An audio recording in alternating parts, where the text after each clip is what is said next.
Salam sejahtera Malaysia, terima kasih kerana menonton video-video dalam channel ini. Sebelum kita mula, jangan lupa untuk tekan tombol subscribe, share, like dan komen. Let's go! Salam sejahtera dan salam perpaduan kepada seluruh rakyat Malaysia. Berita panas hari ini bertajuk Lupus Hutang Peneroka PN tak bentang dalam belanjawan, tegas Anwar. Berita penuh. Perdana Menteri Anwar Ibrahim kekal dengan pendiriannya yang mendakwa bekas Perdana Menteri Muhyiddin Yassin tidak pernah melaksanakan langkah untuk melupuskan pinjaman peneroka Felda berjumlah RM8.3 bilion ringgit. Anwar berkata memang terdapat persetujuan untuk memansuhkan hutang peneroka Felda, tetapi peruntukan itu tidak dibentangkan dalam belanjawan negara pada 2021 dan 2022. Pengurusi Pakatan Harapan itu berkata dia meluluskan pelupusan itu pada penghujung Jun tahun ini. Saya bagi contoh, memang ada persetujuan dulu, tetapi tak selesai belanjawan 2021 di bawah PN 2022. PN tak ada peruntukan untuk menyelesaikan dan melupuskan hutang Felda. I stand by this record. Hanya dalam belanjawan madani untuk 2023, saya mula serahkan RM990 juta peruntukan awal untuk melupuskan hutang Felda yang hutang peneroka jumlahnya RM8.3 bilion ini, katanya pada majlis temu Anwar di Kedah hari ini. Muhyiddin baru-baru ini membidas Anwar kerana berbohong berhubung langkah kerajaan melupuskan hutang peneroka Felda. Dalam satu kenyataan, Muhyiddin berkata hutang peneroka sebenarnya sudah dilupuskan oleh kerajaan pimpinannya pada 2021 lagi. Anwar menuduh saya tidak melaksanakan pelupusan hutang peneroka Felda. Ini satu pembohongan besar. Pelupusan hutang peneroka Felda telah pun dilaksanakan ketika saya menjadi Perdana Menteri. Namun oleh kerana kekangan aliran tunai Felda, kerajaan PHBN tidak dapat melaksanakan pelupusan hutang peneroka secara berterusan, katanya. Muhyiddin yang juga Presiden Bersatu turut memetik kenyataan bekas pengurusi Felda Idris Jusso pada 24 Februari lalu bahawa pelupusan pinjaman peneroka Felda bernilai kira-kira RM8.3 bilion telah selesai dilaksanakan pada 2021. Kementerian Kewangan pada 28 Jun lalu mengumumkan telah perjanjian melibatkan jaminan kerajaan kepada Felda untuk menstruktur semula pinjaman agensi itu melalui terbitan sukuk dan kredit pusingan dalam usaha memulihkan kedudukan kewangan Felda.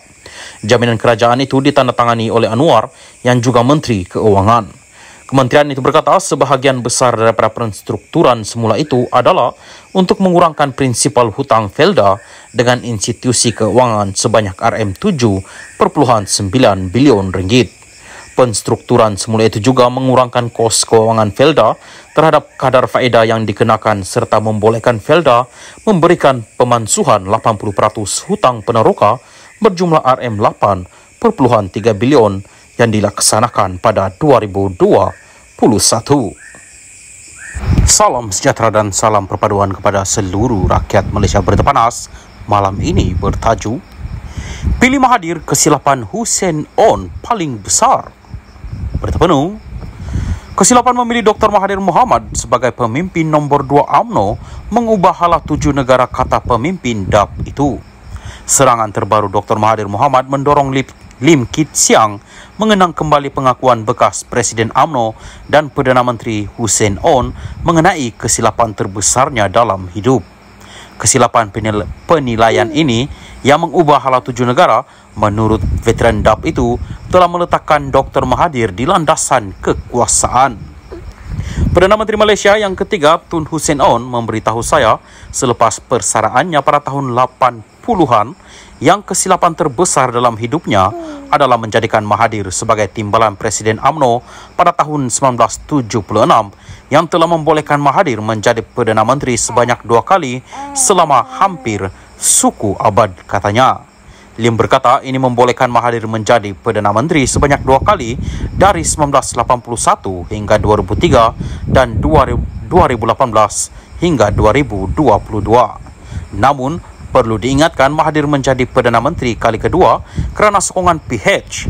Sementara itu, Lim berkata Hussein pada ketika itu silap memilih Mahathir berbanding Ghaffar Baba Tengku Razalik dan Ghazali Syafi'i selepas tempoh ketidaktentuan selama 6 minggu. Lim membangkitkan hal ini apabila Mahathir mendakwa mempromosikan Malaysia yang majmuk, melanggar Perlembagaan Persekutuan dan memomokkan DAP sebagai ancaman terhadap negara Melayu dan Islam. Lim juga mengulas dakwaan bekas Perdana Menteri itu bahawa DAP dengan 40 ahli parlimen mempunyai pengaruh kuat ke atas Perdana Menteri Anwar Ibrahim untuk menjadikan Malaysia sebuah negara sekular. Mahathir amat salah sama sekali. Adakah DAP yang ada 42 orang ahli parlimen selepas pilihan raya umum 2018, angka yang lebih besar berbanding dengan sekarang, menggugut Mahathir selama 22 bulan dia mengetuai Kerajaan Pakatan Harapan untuk menggantikan Islam sebagai agama rasmi negara. Semasa Mahathir bercakap di Perhimpunan Agung Pertubuhan Bangsa-Bangsa Bersatu pada bulan September 2018 dan berjanji untuk meratifikasikan perjanjian-perjanjian antarabangsa termasuklah Konvensyen Antarabangsa untuk penghapusan segala bentuk diskriminasi perkauman ICERD, DAP tidak tahu menahu apa-apa mengenai cadangan ini walaupun DAP kemudiannya dijadikan sasaran untuk dipersalahkan dan dituduh sebagai kononnya anti Melayu, anti Islam dan anti Raja, tambahnya pada satu kenyataan. Lim juga mengkritik Mahathir kerana seolah-olah jahil mengenai perlembagaan walaupun menjadi Perdana Menteri sebanyak 2 kali selama hampir suku abad. Perkara 3-1 menyatakan Islam ialah agama bagi persekutuan, tetapi agama-agama lain boleh diamalkan dengan aman dan damai di mana-mana bahagian persekutuan. Tidak ada apa-apa peruntukan untuk apa-apa agama rasmi dalam perlembagaan Malaysia. Tetapi persefahaman dan toleransi golongan bukan Islam di Malaysia terhadap Islam di Malaysia adalah dalam bentuk di mana semua rakyat Malaysia, sama ada Buddha, Hindu, Kristian, Sikh atau Tao, tidak mempunyai bantahan untuk Islam menjadi agama rasmi di Malaysia. Perkara yang sama juga terpakai kepada DAP, katanya lagi.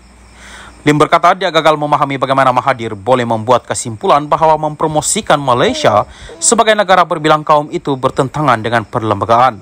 Adakah Mahathir mengatakan yang wawasan 2020 dan 9 cabaran strategiknya juga bertentangan dengan perlembagaan? 3 Perdana Menteri terawal negara, Tengku Abdul Rahman, Razak Hussain dan Hussein On berpegang dengan idea negara majmuk. Boleh lihat kepada perkara 43-2, perlembagaan yang tidak meletakkan identiti kaum untuk siapa yang boleh menjadi Perdana Menteri, sebaliknya mengatakan Perdana Menteri perlulah mempunyai sokongan majoriti ahli-ahli parlimen yang diundi rakyat jelasnya. Lim berkata walaupun tiada permusuhan antara kaum dan agama di Malaysia, ada pihak yang mahu mewujudkan perpecahan dengan pembohongan, kepalsuan, berita palsu dan ucapan kebencian dalam 6 pilihan raya negeri yang akan datang. Menjadi satu tragedi apabila dalam kalangan pihak ini